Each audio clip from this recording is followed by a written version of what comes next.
all a bit dark in here, isn't it? Hello, it's Chocy Chat. It's we're episode 162. It's the 27th of December. 3 days, well, 3.5 days left. 3 days if you live in Australia, but 3.5 days if you're in the Northern Hemisphere. Hello, it's Friday. Slightly different backdrop to what I had last week. Last week I was sat in front of the Four Seasons Hotel in lovely weather, so in Bahrain. But how is everybody? Everybody enjoying the Christmas break? Everybody's got time off now, haven't they? So before it all starts again, getting ready for Valentine's, right? So Billy there, Scottish Chocolates. Who else? Chocolates by Neander. Hello, hello. Every week goes faster and faster and faster, doesn't it? Right, every single week. I'm just going to adjust this light. It's a bit darker, isn't it? A bit better. Just a little bit better. You can see me now.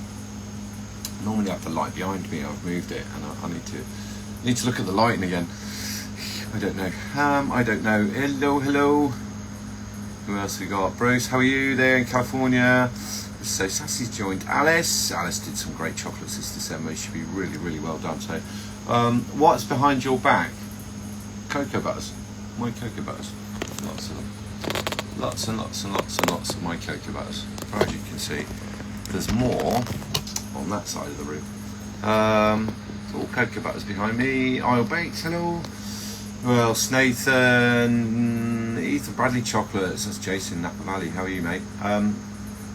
Hello, Mega Chef in Arizona. Who else can I say lots of hellos out? Ethan saying happy afternoon. Yeah, it's evening here, 8:30 at night. Quick question is, hi, can we mix milk and white dark chocolate? How do we temper it and mix and reheat? You can blend all chocolates. And chocolate's chocolate. Once it's got cocoa butter in it, all we're actually doing is tempering the cocoa butter in there. If you want to blend chocolates, which I do regularly, we might take something like, if we want a milk chocolate, we just want it slightly, a little bit more, we might add, if a milk chocolate, so we've got 45% milk chocolate, might add 10% of a dark chocolate just to enrich it a tiny bit. Really not, you can blend all chocolates. They don't temper differently. They all temper exactly the same. The tempering is making sure we've got beta crystals in there. So if you want to put a little bit of white into milk, or if you want to put a little bit of milk into dark, not a problem at all.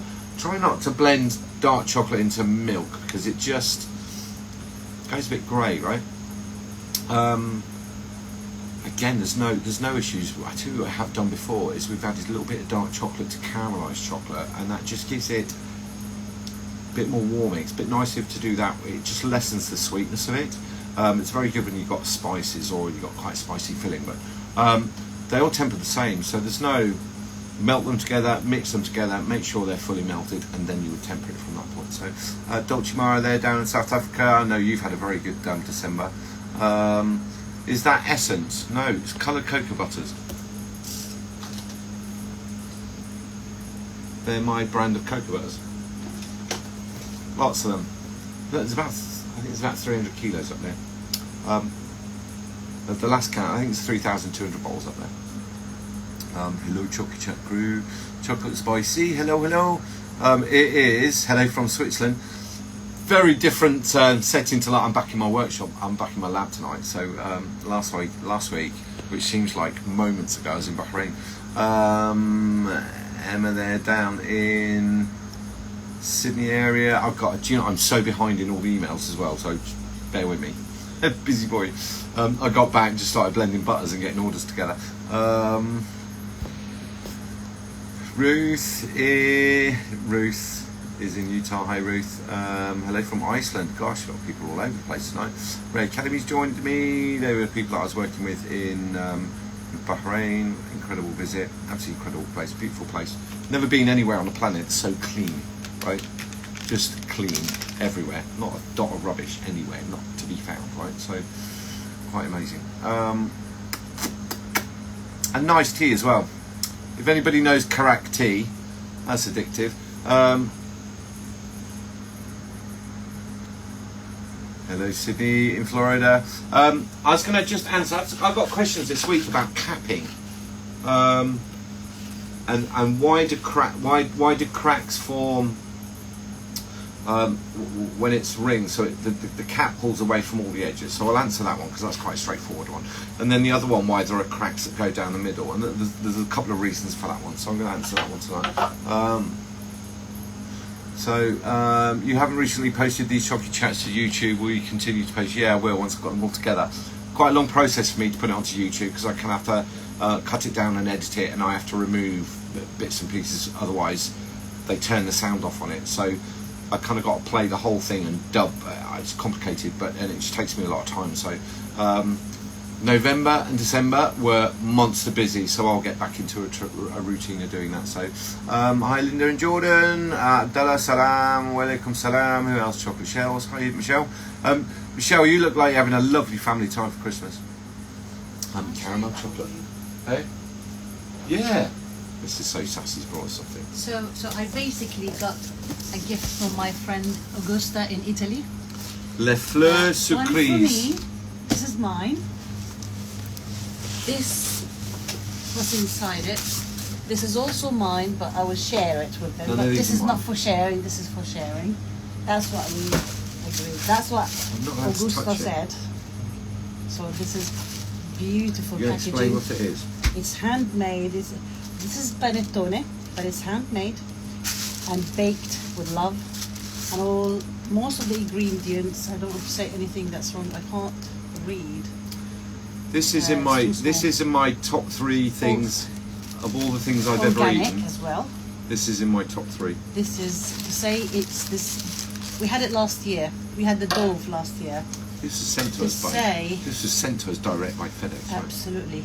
To say it's tasty. I kid you not. We sat on the table last year. I couldn't stop eating. I've never had anything like it. It took me back 20 Open it up so they years. can see. Back Taking to Italy. ages. I'm so protected toward my panettone. And it's baked by hand, I made smell by the hand. orange. And the smell of orange, it's stunning. There's a lesson here in. We can't eat it now, What we she have to does. leave it in room temperature. I'll take. You have to leave it 24 hours. You After can't buy 24 these. hours, when you come back, you'll find it empty, shell, paper. You can't buy these, Because can you? no, you can't. No, yes, you can actually. You can buy Actually, them. you can. You need to know Augusta, them. You need to know the maker. yes, Augusta does those panettones, Les and fleurs surprises. This is incredible. This is my top 3. it's there, This is in it's my there, top yeah. 3 of things I've had. I've never had anything And like it's to that. say it's so tasty. But there's a lesson there because when I spoke to her, you can't read it back to front. It doesn't show back to Can't front. see my. So even This the is, so, yeah. The fleurs de Gris, it's in Milano. And to say it's stunning taste, even an understatement. everything's selected. So what type of butter, what type of oranges, what type of sugar, what type of flour, all of it's individual selection. And yeah, I've kind of never had anything like it. I don't often get to try this because you're going to eat it all, aren't you? Yeah. Let me have a look at. That's amazing. Thank you, Augusta, and Merry Christmas, everybody. That I hope you had Merry Christmas and Buon Natale for everybody. My hair is really not done. So you got to hide on social media. Buon Brilliant. Natale, guys. There's a good lesson there because when I spoke to her about how she makes those, she gets lots of orders. She only makes a certain amount, but it wasn't just any old orange. It's specifically selected, and she tried the zest of many until she got the one that she wanted. And same as the dried fruit that's in there, it's just not any brand. Same as the sugar, it's just not stuff that's off the shelf. She hand selected all these items and then spends weeks just getting these things ready so that they can kind of be shipped off to wherever. I think from my food background, having worked at 3 Michelin star, it was the same process. We didn't just pick any ingredient and go, well, we'll cook that. There had to be a reason that it was included in a recipe, right? And I think it's a good lesson. Like with chocolate, we select the chocolate, we select the filling, we select the type of cream, we select the varieties of all the different varieties, and every time you change an ingredient, you slightly change that recipe. And it's keeping those things consistent, isn't it? We did this when we decided on what butter we wanted to use for this. We had 40 something varieties, and I just spent 6 months testing all of them until I got the requirement that I wanted that worked for me. And then we launched that, and it's kind of worked, and we just don't deviate from that at all. Panettone back. Yeah, that's it. This is mine. Not mine, apparently. It's mine. Hi Chef, happy Christmas. Want to ask you a question. Do you know a company that produces custom luxury boxes without a minimum order? No, I don't. No, I don't.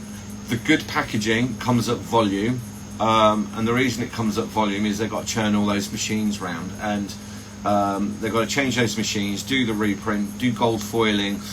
It's not a cheap thing to do. If they kept doing runs of 100, it would just be too expensive for them to produce a small amount. It's much more cost effective if they run 2,000 or 3,000. I don't know of any that will do bespoke like our ones. I don't have our ones in here. The minimum that I could do was 1,000. The absolute, and even at 1,000, they weren't priced that were kind of reasonable. But when we started looking at buying 2,000 or 3,000 or 4,000, that's when the price got kind of attractive and was kind of worth doing. Packaging is such a challenge. You can get the design, you can get the style of the box. So, you know, we wanted magnetic closing. We specifically wanted 15s. We wanted it in a long format rather than a square format. There's so much goes into it. They've got to change all those machines over to do that for every single order. And once it comes off that print run, it's got to be glued together and all that kind of thing. They stop and start, so they just want to run as many as they can. You know, it was, I think, even for our boxes, if we'd ordered 10,000, the price point on it was just absolutely amazing. And I, you know, I did hover over the button a couple of times saying, should I do 10,000? The price of 10,000 was not much more than 4,000, believe it or not. Same issue with the bottles, do you know? If I buy 30,000 bottles, the price is ridiculously low. If I buy 1,000, it's high, right? So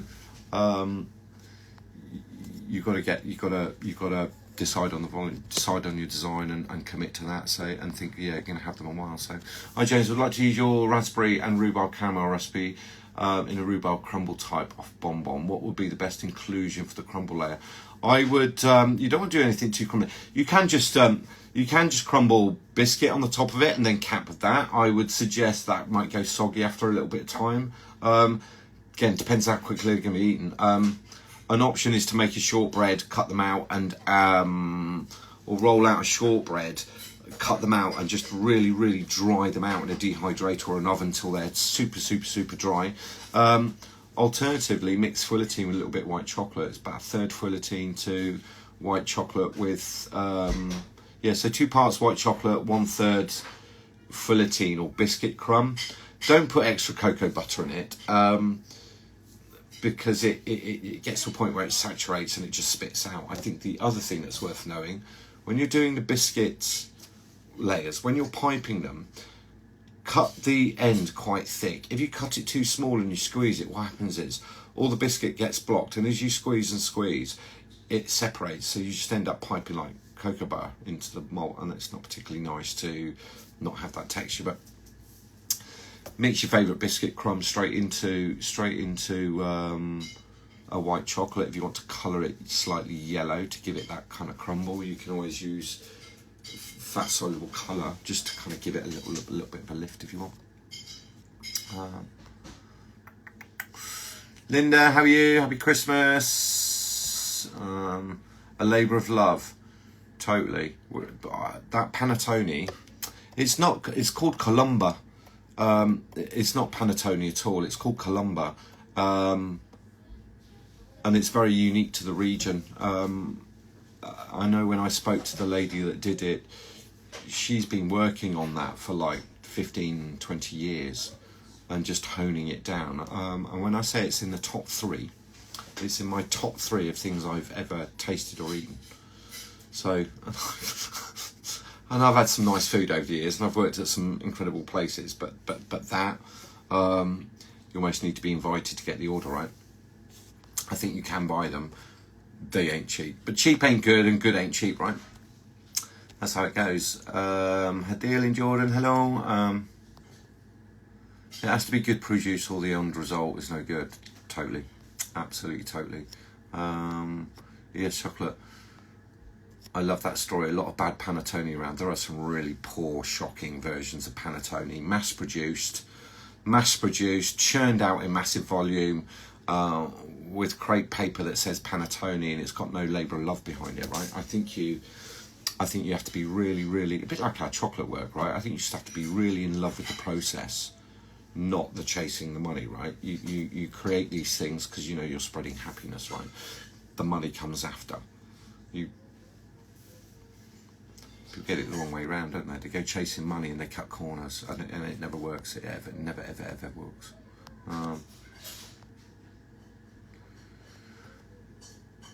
Yeah, Neil. Unfortunately, yeah, that's the thing with minimum orders, right? It's got to be worth their while. Say for me, when we get asked for bespoke colours, and the minimum I can do is 8 kilos. I can't do any less than 8 kilos. It's just not worth me. We've got hoses that are disposable. That's got to be. So when we do a production run, changing over the equipment and changing over the dosing and changing over all these bits and pieces, and then the research and the endless emails to get that colour right. If you want a bespoke colour, the minimum is 8 kilos. Absolute minimum is 8 kilos. So it's just not worth me changing over depositor heads and doing all that stuff. It's just not cost effective. I just can't just create a kilo of something. It's not possible. I want to do, there's one. I want to do a prune and Armagnac ganache, but I've found that it takes a large amount of Armagnac to get the flavour into the ganache. Any suggestions? I don't make anything with alcohol, so I'm not the person to ask about alcohol. Years ago we used to do it in a restaurant. We used to do prune and Armagnac souffle, and then it was served with a little sauce on the side, and the sauce that was on the side was mostly made with brandy that was reduced down, and then they give it a shot of Armagnac afterwards. I think the proof will be in the quality of the Armagnac, I would have thought, with the alcohols. I don't know, I'm not a person to ask with alcohol. I don't drink, never have. And I can't advise on the use of alcohol. It's not my area. I think there's probably other chefs that might be able to advise you better on that one. So, Gina there, Surfer Lake Chocolates, hello. She's saying she's late. You're not late. Hope everybody had a lovely Christmas.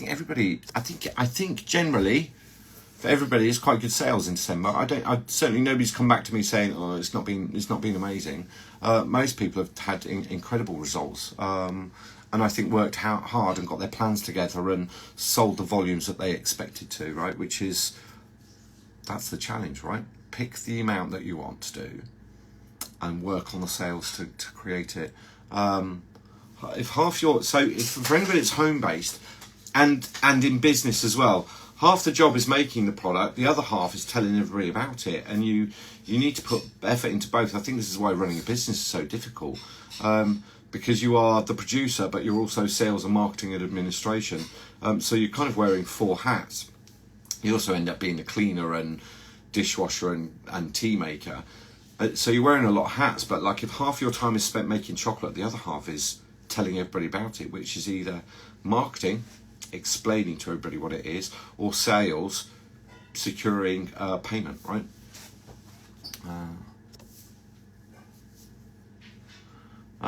James, do you know about how long the shelf life of a Bailey's ganache? I started about 2 months ago and they still taste good. Again, I don't use alcohol, so I can comment on that one. I can't guess a ganache either, Linda, because it depends what's in there. It depends on the water content in there.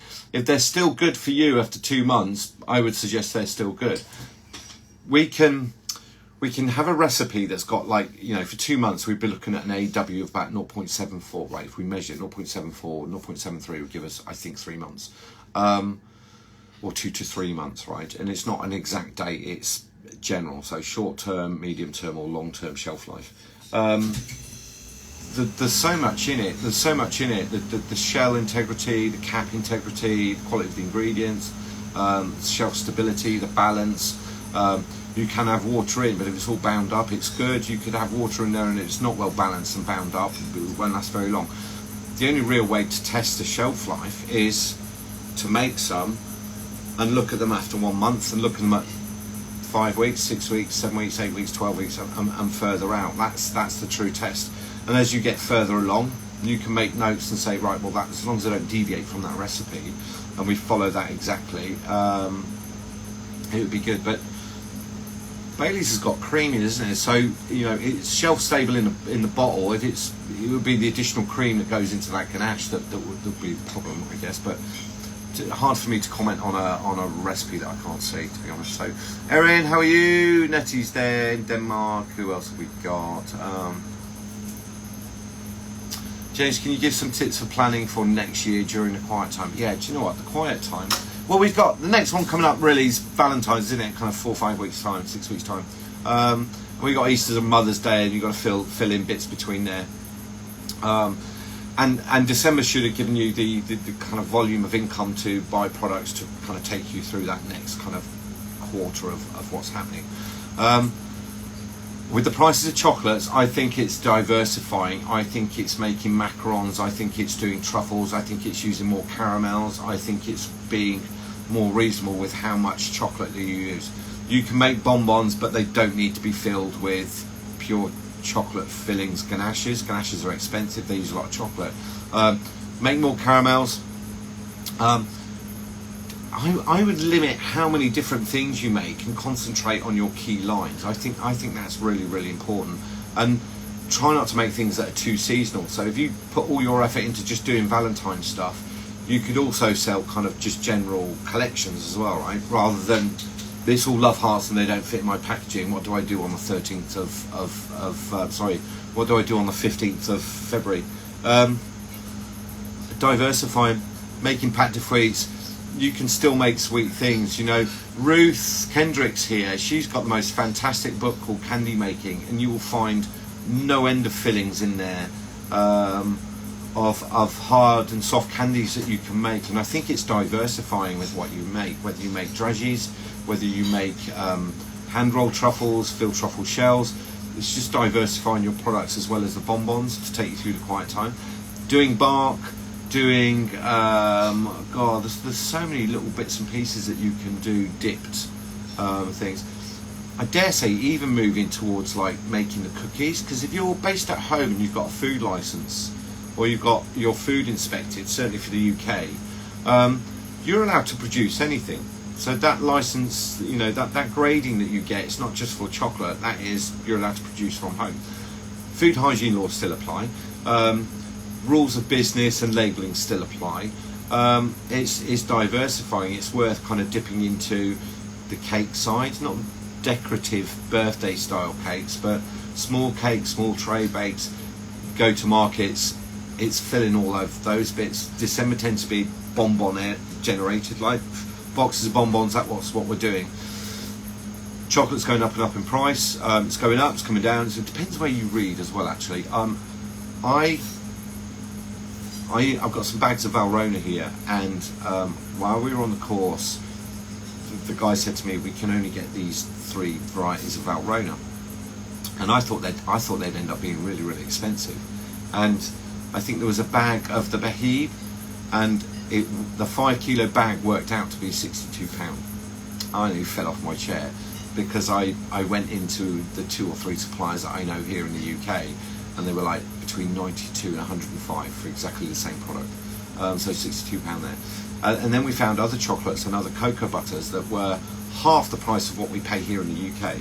So one bit of me thinks these prices are being hiked up by retailers, not producers. I think the producers aren't making the money. The retailers are saying, time is now to make money, we'll just bang 30-40% on it. So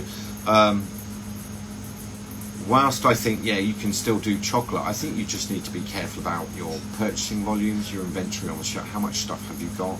How much do you need to buy? What's your new fillings? I know I always say put more chocolate in your chocolates, but now is the time to say, well, let's be realistic with that. Diversify.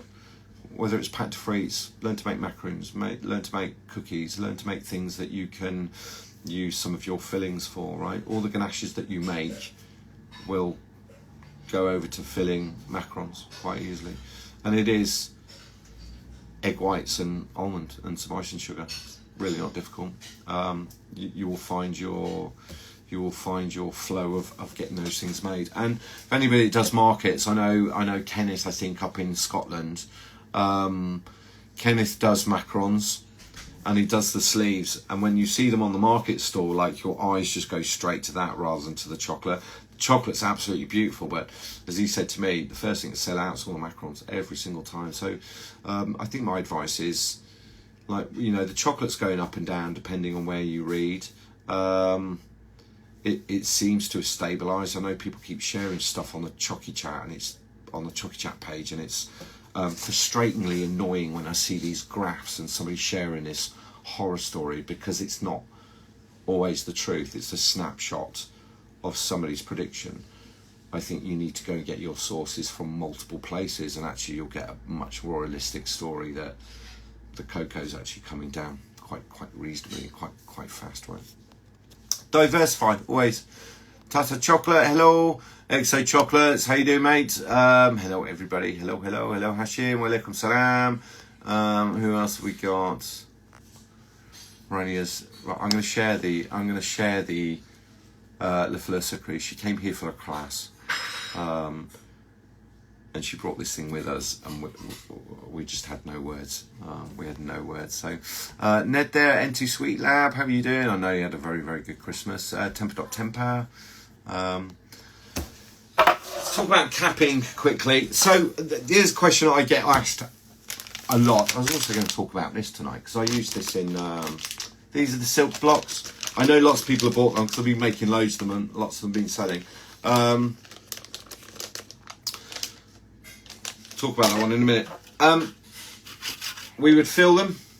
So we'd fill them with chocolate, okay? And then you want to, which can be messy, all right? And then we're going to scrape off what we don't need, so that the surface is nice and clean.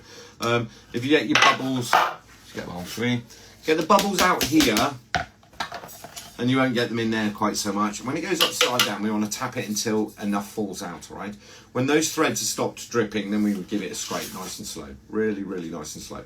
Check the edge of the paddle, and you'll be able to see how much is coming out, okay? We'll wipe that one off, and we'll go again. If you get rounded edges, you can't get, like, if the edges are rounded, it's very difficult to get the chocolate to glue across. What you need to get is like a sharp edge rather than a rounded edge, right? And the only way to do that is once you've tipped everything out and you're happy, is turn it upside down and give it a scrape. Now, one or two things happens there. The chocolate has, for a brief second or two, it runs back in and it creates this very sharp edge. Very sharp edge, and it gives you the opportunity to clean that surface as well. The cleaner that surface is, the easier it is to cap with, okay? If you continue to leave it upside down, you end up with, rather than having nice sharp edges, they're curved, okay? But they're curved on the inside. So when we go to cap, the chocolate doesn't quite sit right. Also, you haven't always managed to clean this surface down. Once the filling's set and it's firm, however long that is, if we pour the chocolate on, and we use tempered chocolate, but we use it at a slightly warm temperature at 33 degrees. If we put that on and then we tap flat, it will sink into all those voids, okay? If we pour that chocolate on and immediately scrape, that chocolate will continue to sink because it will find all its layers. So once that chocolate goes on, I don't suggest you tap up on the edge, just tap it on the table, and you'll see all that chocolate sinks into all those voids underneath, and then scrape that off. Give it a tap. As soon as I start seeing that go dull, we put it in the fridge. It'll go in the fridge for about 15 minutes, right? The cracks normally are a result of what we would call a bullseye. So if you don't tap enough and you scrape, okay, and then you leave it upside down, any extra that drips down, what happens is you end up having to shave it. So you end up with these flat edges. So you've got shell edges that are flat.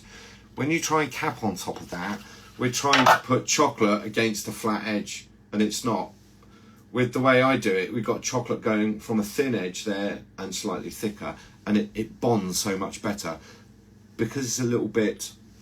That is a bigger space than that, right? So you know, it's to do with the depth of that angle, right? So turn upside down. tap it till it's nothing's coming out, scrape it really clean, turn it over, give it a really, really good scrape, and that will clean that surface. The chocolate runs in briefly and creates that sharp edge, and then we turn it upside down. We let it go dull. As soon as it's gone dull, we turn it on its side. You turn it. Where's my thermometer? It's not as angle. We're just leaving it a big enough angle to let some air flow. As soon as that chocolate's gone dull, turn it on its side so all the warm air can go out and air can get round it. If you need to, you can use the fridge just to force and retract. If your room's cool enough, absolutely fine, but it needs to dip below 14 degrees for the chocolate to start retracting, or shrinking, I should say. And then once they've retracted, you're filling them. Once the filling's firm enough, tempered chocolate, 33 degrees, pour it on, small fluid, cap in one go. I know I've talked about this before, where there's a style of capping it with untempered chocolate and then capping it with tempered chocolate. I can cap it once, great. Why would I cap it twice when I can do it once? We don't do two jobs, and you wouldn't shell twice, would you? You wouldn't fill them twice.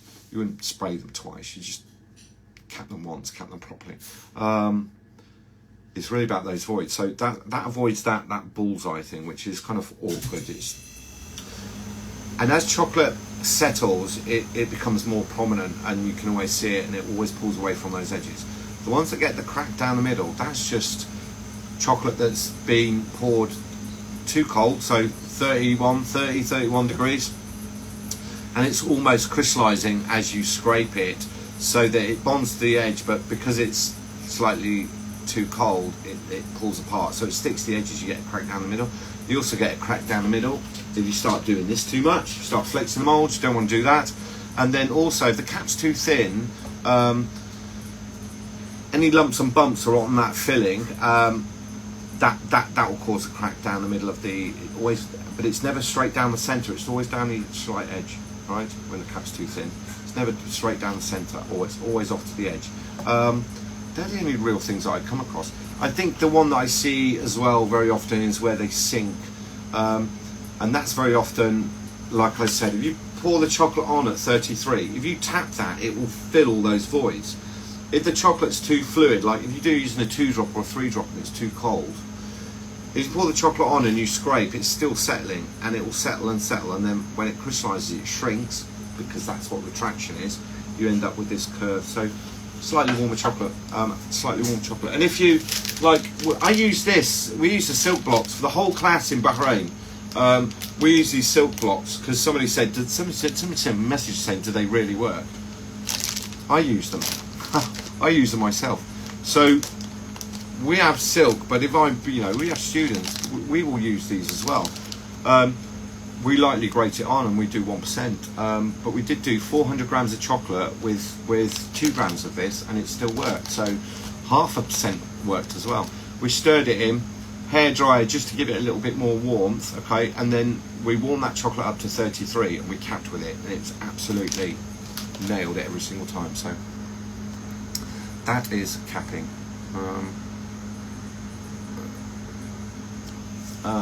Michelle saying, agree with diversity, be careful with the cake market, saturated with home bakers that don't understand running a business and undercutting people. Absolutely, but what I would say to add to that is you're kind of semi-professional. If you're working from home and you're semi-professional, so you already get the details. You can do chocolate elements of what you do with some of the bakes and bits, some of the cakes and some of the I wouldn't suggest going into the birthday cake thing, because as Michelle said there, you just get undercut. And then I've seen it where I live. It's literally packet mixes, add water, throw it in a mixer, throw it in a tin tray, crumble some Kinder eggs on top, and call yourself a chef, right? You got to find your market. You got to find your thing. There is a huge market for brownies, right, or blondies. Huge market. If you make an absolute incredible one, and as chocolatiers you understand the depth of difference between buying a 70% and a 40%, the customers notice. Trust me, we were given 2 boxes to bring back. I visited lots of factories while we were there. We bought some brownies back, and they were kilo packs each. They were absolutely beyond incredible. I talked to the chef and he's like, we make brownies and we don't cut corners on the cocoa mass content. We don't, because we can make them cheaper but they're not as nice, or we can make them at the price point that we do with better ingredients and they sell, right? So again, it's down to the ingredients, isn't it?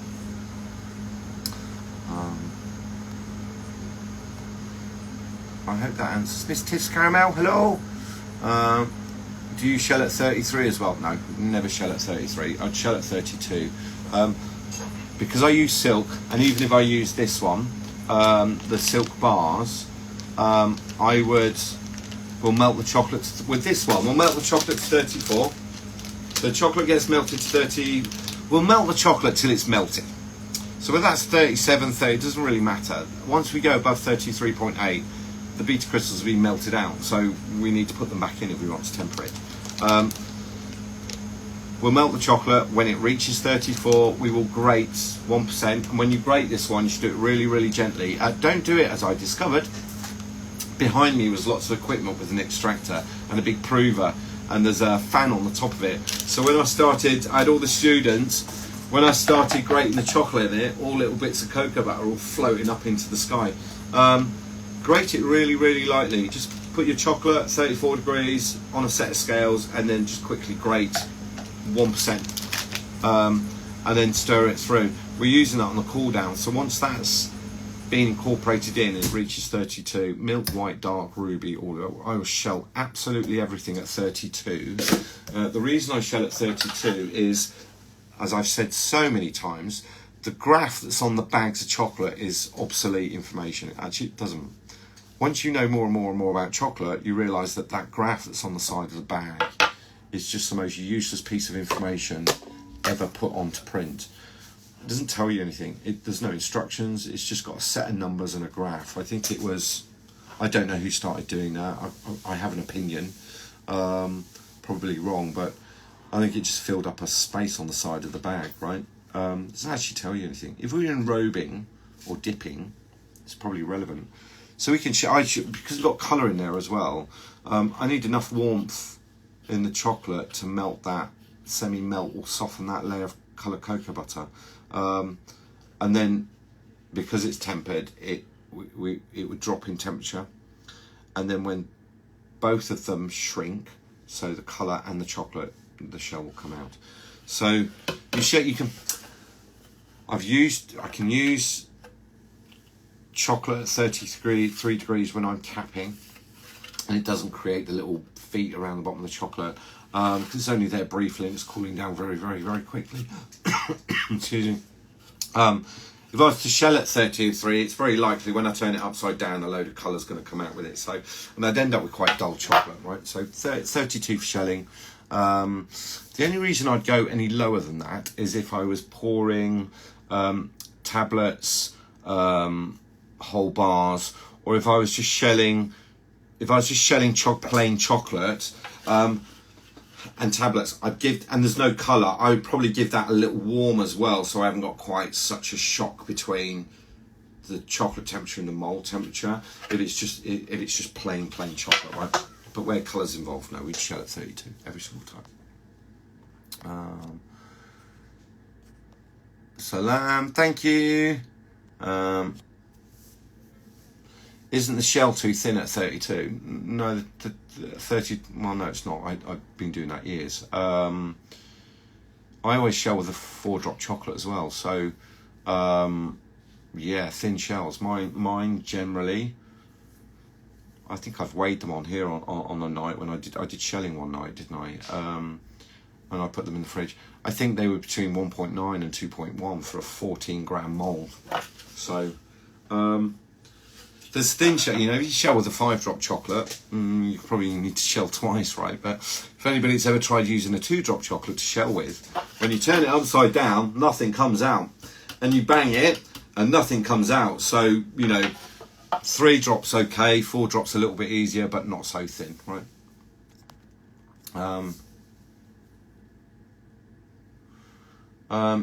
You can add silk to chocolate at 35 and the stabilised chocolate temp will be 30, 33. I wouldn't risk that. No, I put it in silk and these Well, I just did a class with students who'd never touched chocolate before, ever. Nobody had ever made anything with a mould or used coloured cocoa butter. And then the next morning we turned the chocolates out and they were like glass. We do it at 34 because it's a smaller gap. 35 would concern me because we'd be melting the bit, you know, the majority of those beta crystals would be gone, but we had the silk at 33, so I'm trying to get it at the lowest temperature I can. The reason I choose 34 rather than 33 with the bars is I just need a little bit more warmth to melt those bigger flakes of cocoa butter, right, or silk. So Temper.Temper saying, I saw so many chocolatiers sold out right before Christmas. Do you think the demand was higher this year, or if chocolatiers were more cautious? I could have sold more, but I didn't have enough. Yeah, you know, it's an interesting one. I think so. Looking at some of the markets, some of the high street markets, predictions and statistics also affect domestic purchasing, right? So online purchasing and all that kind of thing. People shopped later this year. People shopped a lot later, hoping for deals. I think I said early on in December that, like, you've got to pick your number, and when you've sold out, you've got to make that call. Do I make a little bit more and risk having wastage, or do I say no? That's what I aim for. That's what I'm happy with. And it's no different to saying, you know, you go and buy a car for 10,000 and you do a deal and they're like, all right, I'll take it for 8. You can't walk away and say, oh, I wish I'd offered 7. You didn't, right? So 8 was the price. If your aim was to do 100 boxes and you sold 100 boxes, you achieved the goal, right?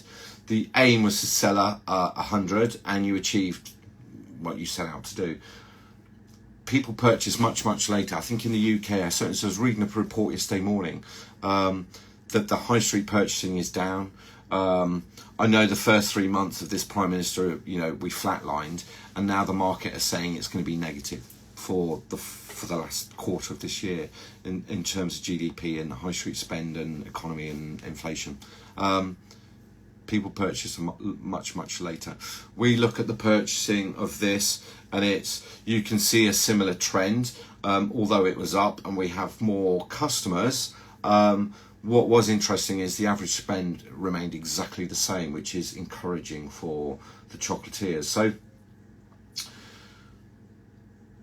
I think that people were much more cautious. I think it depends where you live and what's on offer and how much competition you have, right? How much competition you have can have direct effect, right? David Lilly, how are you, mate? Up in Edinburgh. Hi everybody. Is it okay to use a stick blender to mix silk into the chocolate? Yeah, you can, Noah.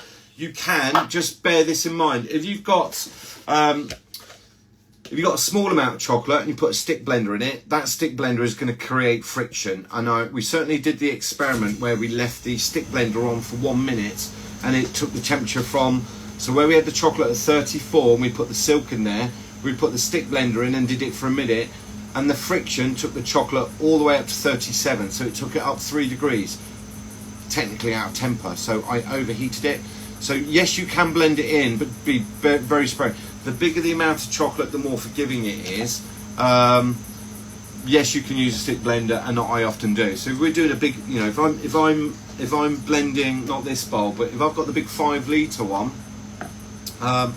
or occasionally I'll use one of the melting tanks, we'll use the stick blender to blend the silk into it. Just be careful that this stick blender doesn't create friction and drive, because it will drive the heat up. Like I said, we did the experiment with a kilo. It was a kilo of chocolate, it was 10 grams of silk, and it was my bar mix, and after 1 minute it took it up 3 degrees. So yes, you can, be careful.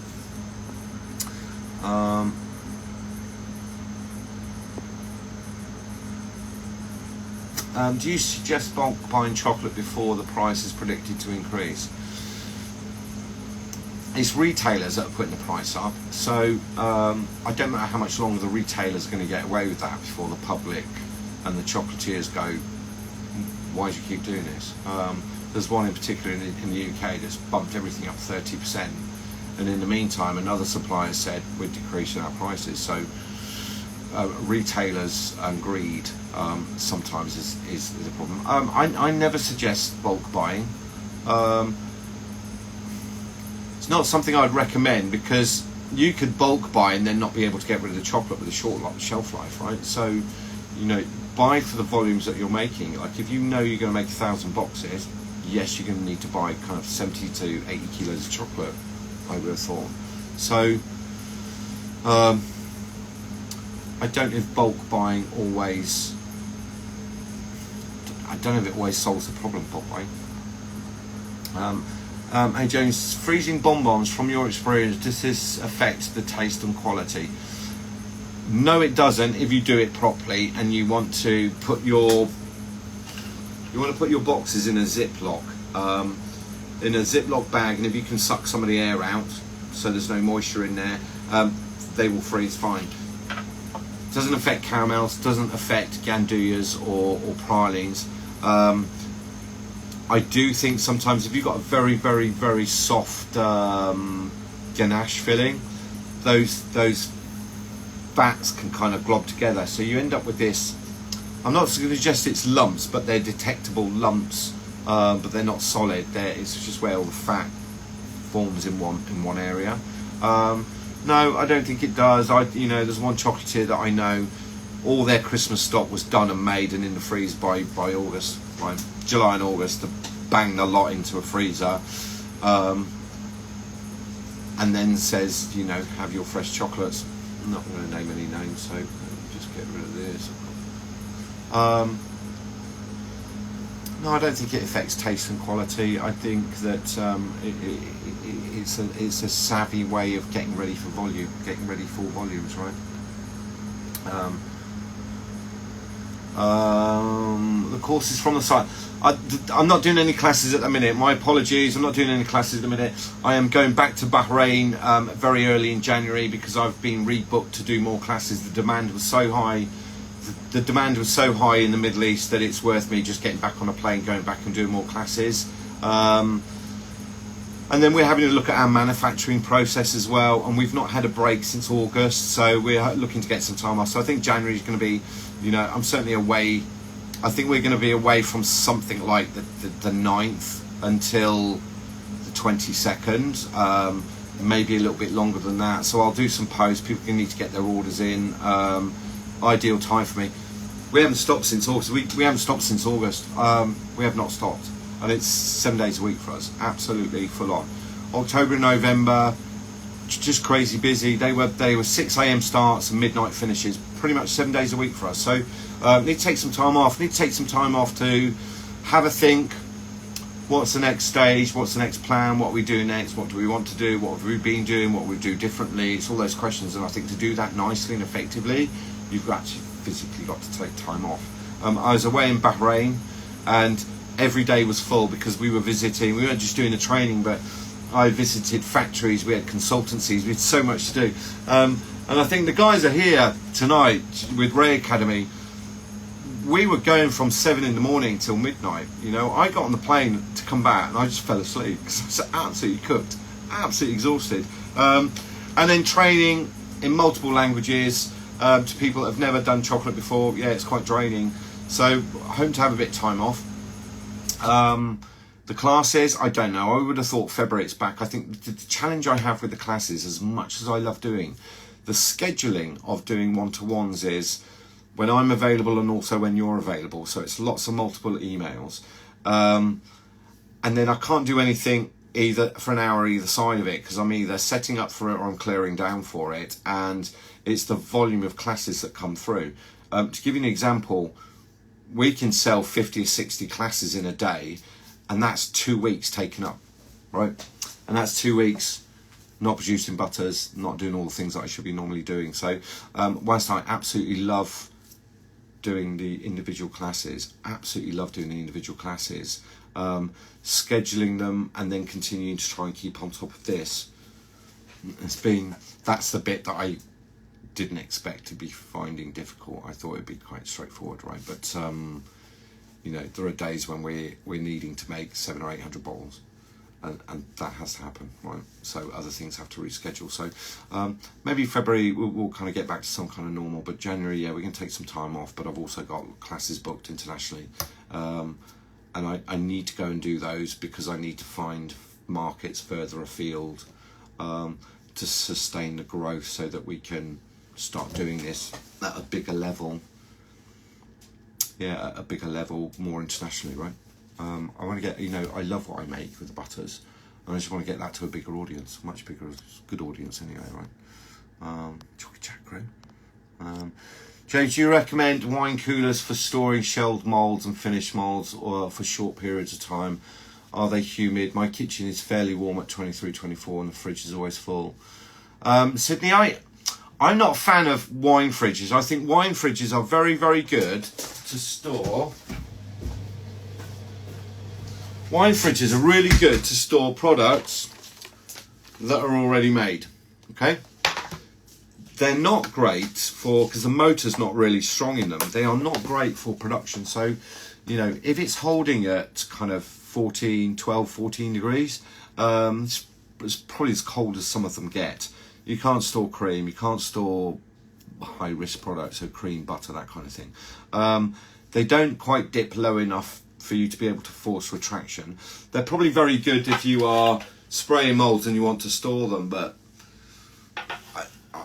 I think a commercial, like if you're trying to commercially produce something, a commercial fridge, right? I think everybody that's bought wine fridges has quickly discovered that they also need the other fridge, right?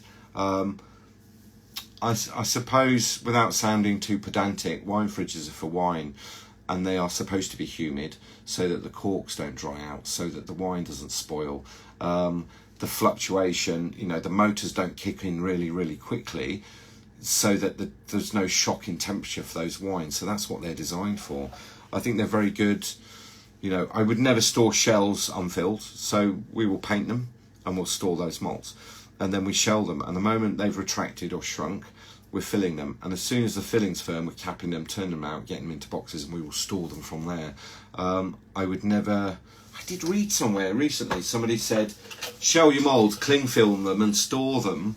Don't do that. That doesn't save you any time. Shell them, get them to retract, check one or two if you need to, get them filled and get them out of the mould and get the mould repainted and get the mould on the shelf painted. Then all you have to do is melt chocolate and work out what your formula or format is for tempering. Wine fridges, very good for storing end product, right? Very, very good. You get something else with commercial fridges, so like my style. The parts are available. I think with wine fridges, there's so many that are kind of thrown out. We see them at the recycling centres.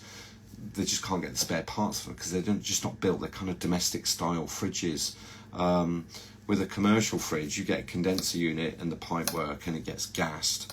And the spare parts for it are very often stored on the vans with the guy that's coming out. So it's happened to me a couple of times. The fan went on one of mine, and he's like, I've got one on the van. It's a generic piece, and I think the fan was like £6. But as I said it was my conversation with him about the wine fridges, he's like, there's nothing we can do because we can't get to them, right? They're just a closed unit, right? So budget-wise, wine fridges seem to be quite an easy purchase, but I think in the long run, I think you should look at commercial fridges, right? A bigger motor, and a bigger motor will suck the air out, and therefore there is zero humidity. My fridges are bone dry. A little bit of a problem when we're storing chocolate. Things go very, very brittle, but and I have the tub in there that we do, the little tub that's in there that does where we temper in the cocoa butter. I leave that overnight and it will suck all the moisture out completely. Like there's no water left. So, and I've just opened the door there and you can hear the fridge has kicked back in again. I don't know if you always get that with wine fridges. I think they're good for storing chocolate. I don't think they're great for production or storage of high risk products. So, Exo Chocolates, Bahrain Bonbons, the place to be. Absolutely. Classes are the way forward. Thank you, mate. How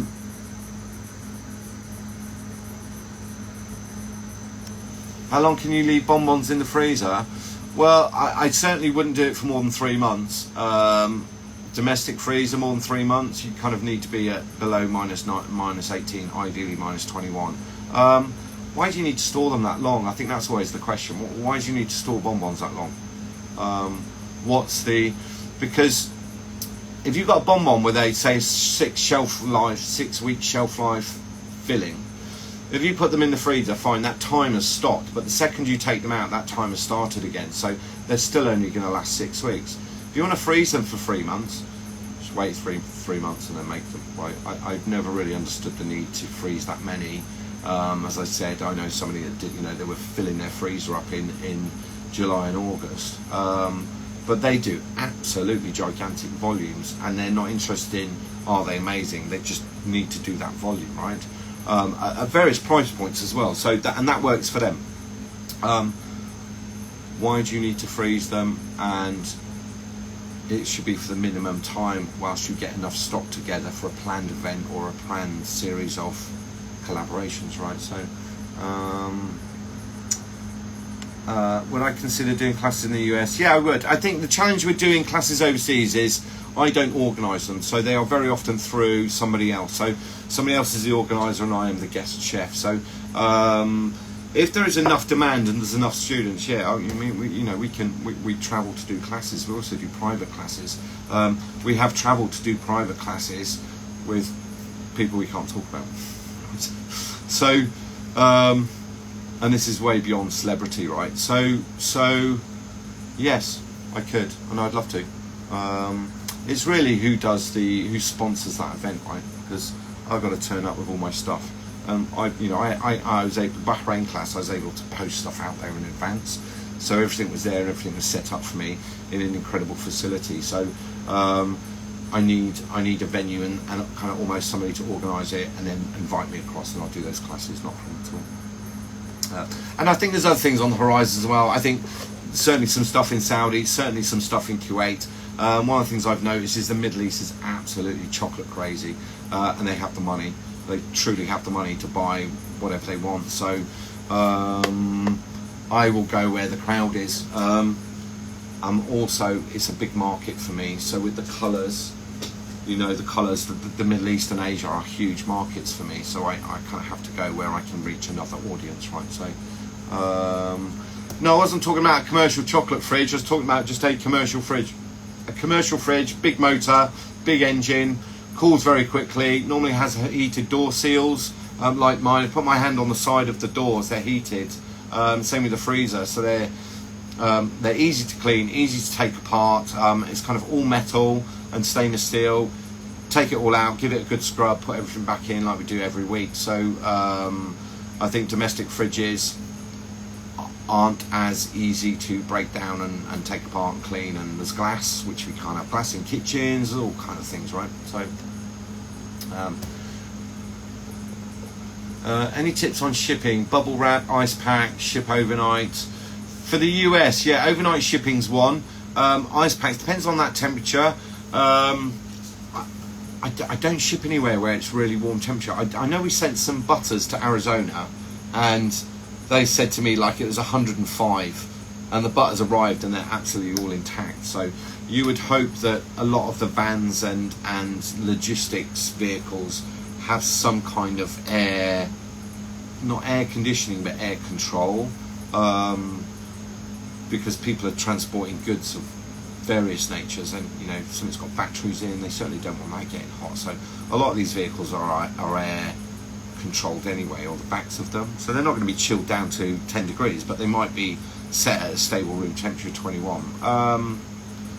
Yeah, bubble wrap, ice packs. I think Jason, you just need to establish where you're sending it to, and that the customer understands that there is a risk of this melting, right?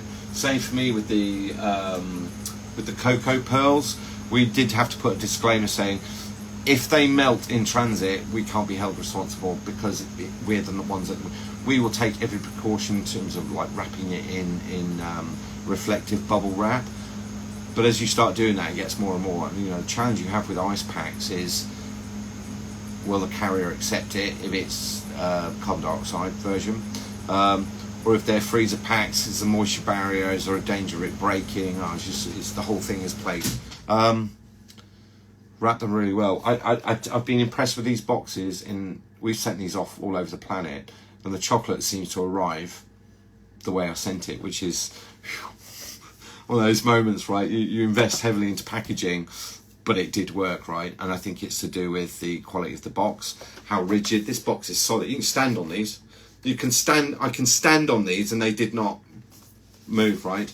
And they're quite heavy, and then obviously the inserts is enough that nothing really rattles when we, but there is a little bit of give in them, so they'll seem to arrive in a good condition. I think that's also part of it, right?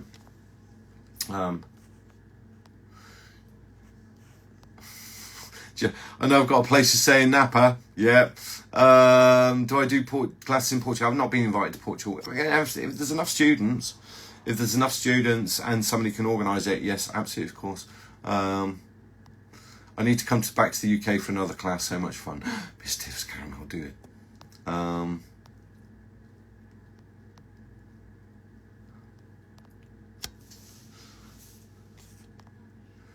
Yeah, we all need to meet up. Right, it's gone that time, and it's 9:30. I'm going to go. For the person that asked me, does it really work? Watch some of the videos from Bahrain. You'll see. I use these because when I travel and go and teach, or I go to visit businesses, that's what I take with me, right? And I'm not trying to sell it. I'm trying to explain what is tempering and what are beta crystals. Are you going to come and say hello? Sarah wants to say hello and goodbye, and she's going to say Happy New Year to everybody. Because next we won't see you all till next year. Yeah. Merry Christmas. And Happy New Year, and also Mum and Dad's chocolates and cocoa butters. Wait! I knew you were going to say that. I will see you all next year. I'm going to go and eat some panettone Colombia, right? And I am going to create a new business for my named for my Coco cat. My cat named Coco. My cat named Coco. We've got a cat named Coco. Anyway, I wish I could bring her in, but I can't. Everybody have a nice week. Happy New Year, everybody. We will see you next year. I will do an announcement shortly on the times that we're away so everybody can get their orders in. Happy New Year, everyone. Happy New Year. Happy New Year. Thank you Happy for New all Year, your Alison purchases. New Year, no Chocy Chat crew, hamster. it's the thing, right? Chocy Chat crew is a thing. 22, 6. Alright, we're going to go. Happy New Year, Wave bye-bye. Andy Chocolates. This is everybody saying Happy New Year. Wave bye-bye, Sharon. Bye-bye, everyone. Mum and Dad's chocolates and cocoa butter. And also... So sassy sales team. Right, we're going to go because I'm going to press exit. Bye-bye, everybody. See you next year. Everyone.